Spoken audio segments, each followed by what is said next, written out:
So after playing the Marvel Tokon beta last weekend, I wanted to have a conversation on what future anime fighting games could possibly learn from this game, just off of what I played a bit out of the game. So this video is going to be talking about what I liked about the Marvel game, what I didn't like about it, and what anime games that are fighting games could learn from this so that they can be better in the future.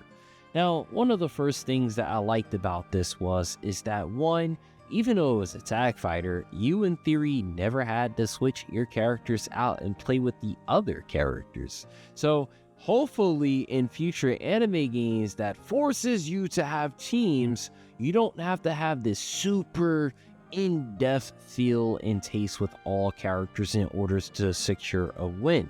I feel like that's one of the reasons why tag fighters are kind of because you kind of feel the need that you must play with all characters, get really well with them in order to secure a win. I think I even remember reading that they said you don't need to be super good with every character in order to win, though it could help. Because I was intimidated by the 4 characters at first, but then playing it, I'm like, oh, this kind of flows well. They almost make it a necessity that you would want to switch, but more so if you get met with someone that like your character might be like, crazy weird matchup. But the second thing is that I felt that there were easy controls and hard controls at the same time. So you had the motion controls that you could do at any point, but you also had the easier modern control scheme that was also at the same time. So I feel like with anime games, these games are often, they're starting to do it with some of them. Like I remember Sparking Zero had like easy S controls. They had the modern controls, they had the classic controls, and then they had auto stuff happening. The My Hero game has something similar with easy, normal controls. And we're seeing it more and more, but I'll be frank, I would rather an anime game have decent controls, and maybe if they ought to have a easier control scheme, sure, have that. But I feel like the auto do XYZ kind of ruins the whole point of having different control schemes. So maybe learn a thing or two from that. The third one is the graphics.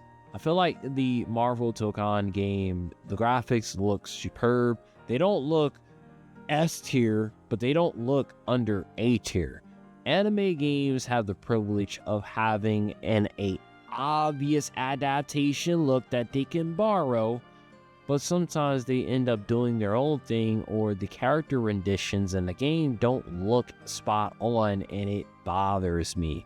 So being more accurate would probably help in their favor. Now, in recent years, some of the games that have been the most accurate tend to be the Dragon Ball games, the Naruto games, and the One Piece games. So perhaps this more so falls in line with budget and less with they just suck at being accurate, because we've seen some Dragon Ball games that pull it off tremendously, and there's been some others that don't do really a good job at doing it. So it's probably hit or miss, but they definitely need to increase on making it better.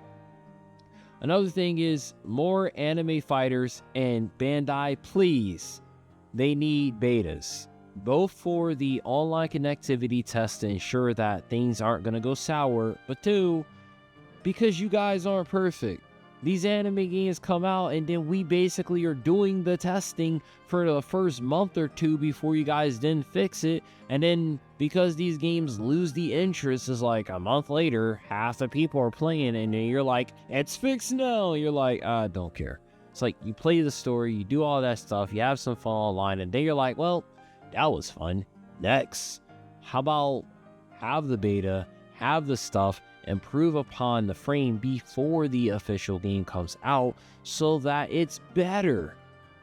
I think more anime games need to do that, or else it's just going to end up like all the other ones that come out. They come out, some major issue is obvious, and then it just sucks.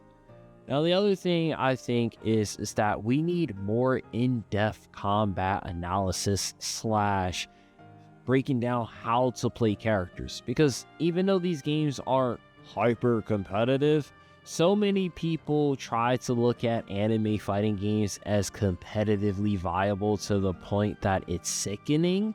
And I really do think that if people are going to do this, maybe Bandai should lean into it just a little bit and try to introduce better ways to teach the people how to play the game so they could be better at it. I thought the information breakdown that the Marvel game did was so nice. But at the same time, the Marvel game wasn't perfect. One thing that bothers me about the game is that you lose health a little too fast. That health bar went down so fast you would have thought like it was stupid. One match can end in like 30 seconds. Another match can go on for 2-3 minutes. You don't know. Sometimes they went by way too fast. But what I do know is that anime games need to have better flow. They do need to make sure that it's not taking 5 minutes for a match, but they need to also make sure that 30 seconds don't go by and 75% of your health is gone.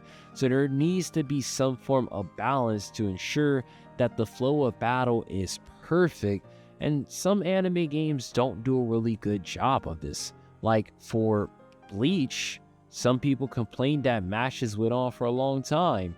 For Spark and Zero, if you're doing singles, people complain that the matches go by way too fast. So there needs to be an equilibrium, or else you're just playing a game and you're like, one mistake, it's over. You lost. You suck at the game because you press A versus X. What, yo? Exactly. I'll be frank with you. Do we really need anime games to come out on all these systems? Let's keep it a spade, right? We make the joke and say that PlayStation is the best place to get the anime games.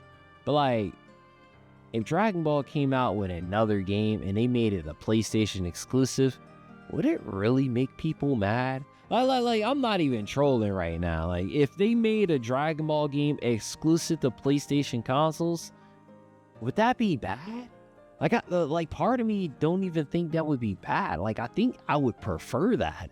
Like, we kind of need the anime gaming exclusivity back. Like, let Switch 2 get its own game. Let it be some game optimized for the Switch 2, not a PS5 game that gets re-optimized for the Switch 2 that runs worse on that hardware. Or Xbox. If people actually play anime games on Xbox, give them a game. Give them the port. But I feel like certain systems should get priority, and they should save some money by putting it exclusively on a system. And like, let's go back to the old days. I mean, I feel like Marvel has it right, man. Like, keep it on one system. But seriously, another thing, and probably the final thing that we can learn from the Marvel beta that Bandai can pick up on for their anime games, making the game fun. One thing I loved about the game is that even though in some cases I was losing, it still felt fun to play. You play an anime game and they give you all these options for defense and shit, and then you start playing and then you just feel like you're being abused to all hell center or whatever. Because with Dragon Ball, it's like, yo, awesome. And then once you lose the struggle, it just starts becoming a head case just to play the fucking game. And that's just from an average standpoint. I don't think you need to become top tier at a game just to have fun. Now, I could be wrong about the Marvel game, but just based upon my experience playing the game, I had plenty of fun. And I think Bandai can learn and make their games more fun and do certain things. But it's going to be really it. Ramble aside, what do you guys think about this? What do you think anime games can learn from the Marvel Tokon beta, or just the Tokon game? I'm Akai, and I'll catch you guys in the next video.